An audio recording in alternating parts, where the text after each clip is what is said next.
आखिरी दिन है और ये साल बहुत तसल्ली बख्श रहा। मैं आप सबको मुबारक देना चाहता हूँ इस साल के अच्छा गुजरने की और कामना करता हूँ कि आप सबका आने वाला साल 2021 भी अच्छा हो और हमारे जम्मू कश्मीर के आवाम के लिए भी आने वाला साल जो है और शांति और अमन और खुशहाली लाए। 2020 की हाइलाइट्स मैं आपके साथ शेयर करना चाहता हूं। सबसे ताज़ा जो खबर रही वो सबसे पहले डीडीसी और बचे हुए बीडीसी और यूएलबीज के जो चुनाव थे, अपने आप में एक बहुत बड़ी मेगा एक्सरसाइज थी जो बिल्कुल स्मूथ और पीसफुल गुजरी, जिसके लिए जम्मू कश्मीर पुलिस, इसके ऑफिसर्स, बहादुर जवानों ने, सीएपीएफ और जो आर्मी की तैनाती हमारे साथ रहती है, सब ने मिलकर के बहुत अच्छा काम किया। मैं सबको कॉम्प्लीमेंट करना चाहता हूं। लोगों की तरफ से बहुत बड़ी कोऑपरेशन रही, उत्साह के साथ कैंडिडेट्स ने, लोगों ने हिस्सा लिया। मैं उनको भी शुक्रिया कहना चाहता हूं। नतीजे ओवरऑल बहुत अच्छे रहे, पार्टिसिपेशन बहुत अच्छी रही और ये largest ever conduct of democratic exercise in the history of Jammu Kashmir, जो हमारे सामने एक बहुत बड़ी चुनौती की तरह था, उस हालात में जबकि पाकिस्तान एक बार नहीं बल्कि बार बार ये अटेम्प्ट करता रहा कि चुनाव को डिस्टर्ब किया जाए। नगरोटा में पाकिस्तान से दाखिल होकर के इस तरफ आया हुआ आतंकी दस्ता जो मारा गया, आपको याद है। उसके बाद पुंछ के रास्ते से पुशाना में जो दस्ता भेजा गया वो मारा गया। कश्मीर के अंदर लगभग आधा दर्जन ग्रेनेड जगह जगह पर फेंके गए, लकली जिसमें कोई नुकसान सिविलियन का या फोर्सेस का नहीं हुआ। बट अनफॉर्चुनेटली इलेक्शन के बाद गांदरबल में जो ग्रेनेड फेंका गया उसमें सीआरपी के 2 बहादुर ऑफिशियल हमारे जो है वो शहीद हुए। इस एक्सरसाइज के अलावा मैं जो ओवरऑल साल के अंदर काउंटर टेररिस्ट ऑपरेशन रहे उनका डाटा आपके साथ शेयर करना चाहता हूं।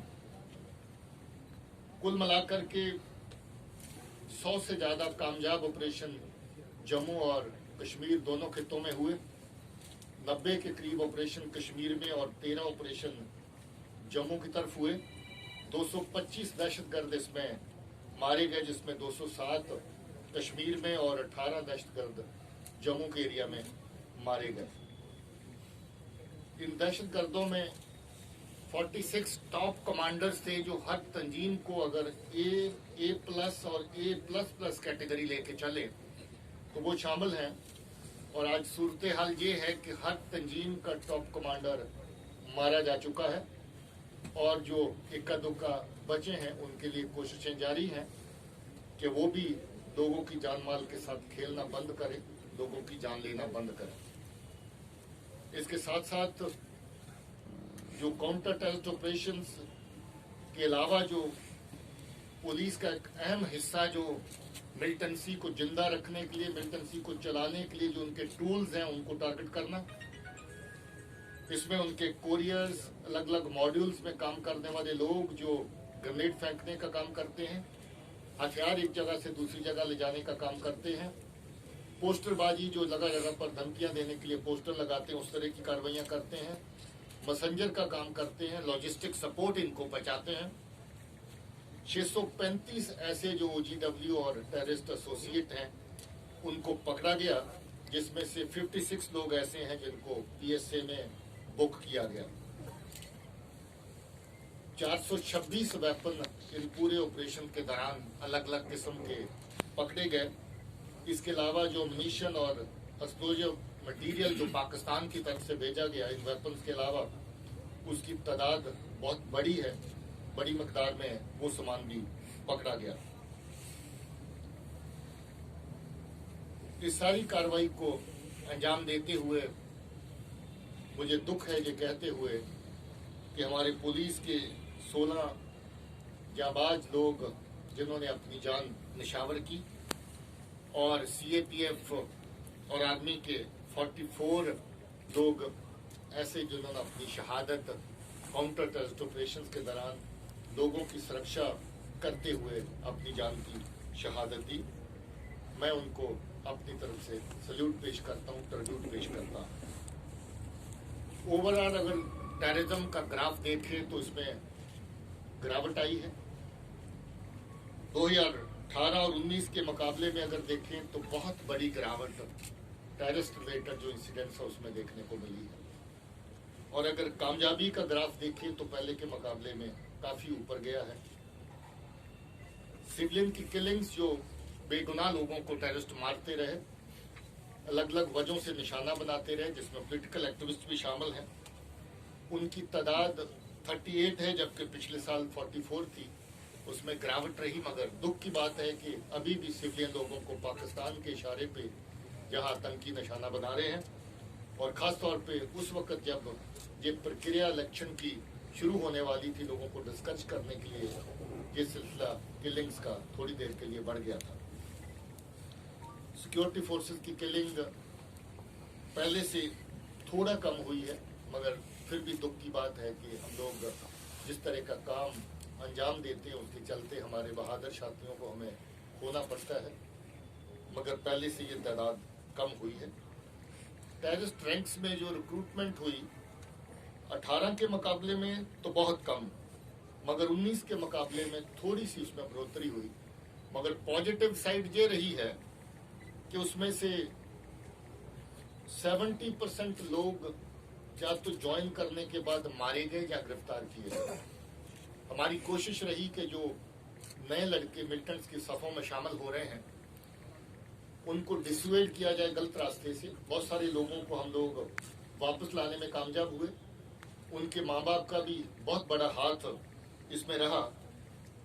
इसमें 46 ऐसे लोग हैं जिनको हम लोग गिरफ्तार किए, जो आतंकी बन चुके थे मगर उनको हमने गिरफ्तार किया, और 76 ऐसे लोग हैं जो ज्वाइन करने के बाद मारे गए। इसके माने ये हैं कि जो टेररिस्ट की शेल्फ लाइफ है वो पहले के मुकाबले में बहुत कम हुई है। ये कहीं भी 3 दिन से लेकर 3 महीने ज्यादातर रही।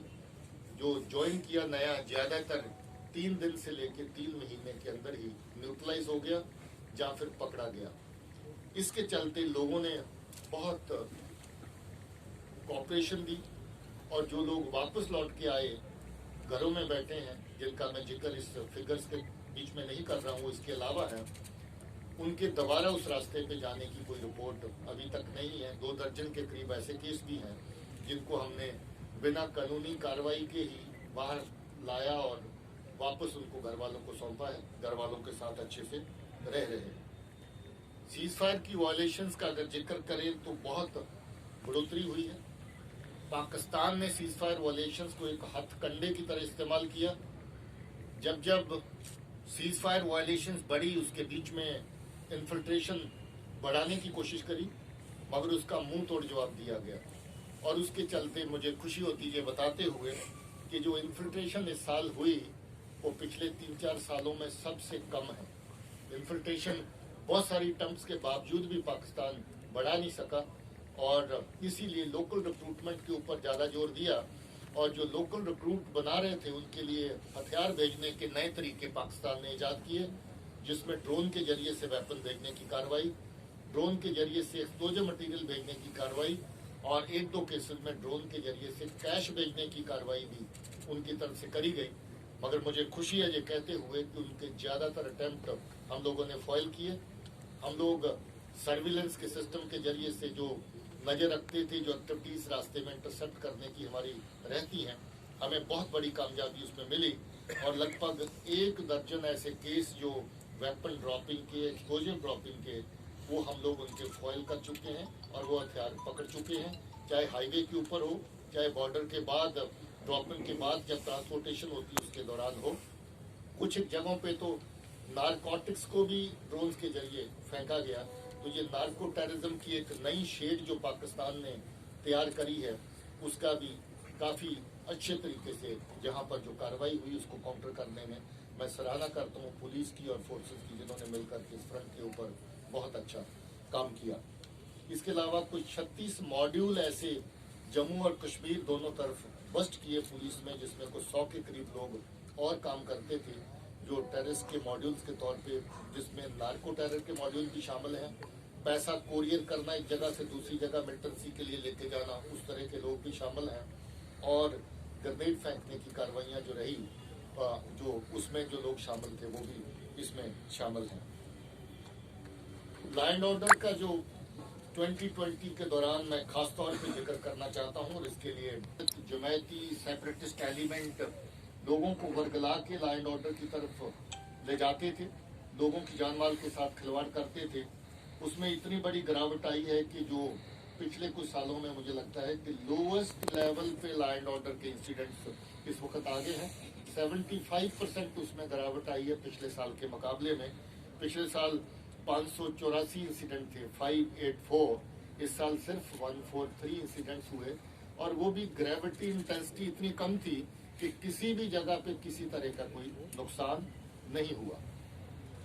लॉ एंड ऑर्डर हैंडलिंग के दौरान अगेन जम्मू कश्मीर पुलिस और इसके साथ वो बहादुर सिपाही ऑफिसर जो पैरामिलिट्री फोर्सेस की तरफ से काम कर रहे हैं, उनको इसका श्रेय जाता है और लोगों को इसका श्रेय जाता है कि एक भी casualty law and order handling के दौरान नहीं हुई। 0 casualty during law and order, जो अपने आप में मिसाल है।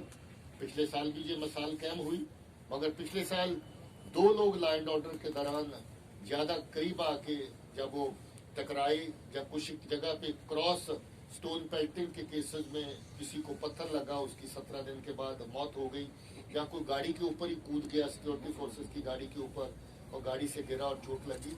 सिर्फ और सिर्फ 2 कैजुअलिटी पिछले साल लॉ एंड ऑर्डर में हुई थी, वो भी सिक्योरिटी फोर्सेस के एक्शन में नहीं हुई थी, अपनी नालायकी की वजह से या अपनी नाअहलियत की वजह से, जो लोग लॉ एंड ऑर्डर में ज्यादा ओवर एक्साइट होकर के आगे चलते हैं उस वजह से हुई थी, वरना पिछले साल भी 0 कैजुअलिटी थी। दूसरा और खुशी की बात ये रही कि ऑपरेशंस के दौरान कोलेटरल डैमेज लगभग 0 के बराबर रहा। कश्मीर के अंदर श्रीनगर में बटमालू में ऑपरेशन में एक औरत की जान गई थी क्रॉस फायर के दौरान। उसके अलावा तमाम तर ऑपरेशन बिल्कुल साफ रहे, और बहुत ही अच्छी बात जो पहले नहीं थी वो देखने को मिली कि ऑपरेशंस के दौरान लोगों का कॉन्फिडेंस फोर्सेस के ऊपर, पुलिस के ऊपर बढ़ा है। ये पहली बार हुआ है कि इस साल 12 दहशतगर्द चलते हुए ऑपरेशन के दौरान हमारे सामने सरेंडर हुए हैं। ये कॉन्फिडेंस की बात है, ट्रस्ट की बात है कि अगर कोई चलते हुए ऑपरेशन के दौरान भी सरेंडर करता है तो उसकी जान का किसी तरह का नुकसान नहीं होगा। इसकी मिसालें आप लोगों ने अपने टीवी चैनल्स के जरिए से रिकॉर्ड भी करी, लोगों तक पहुंचाई भी।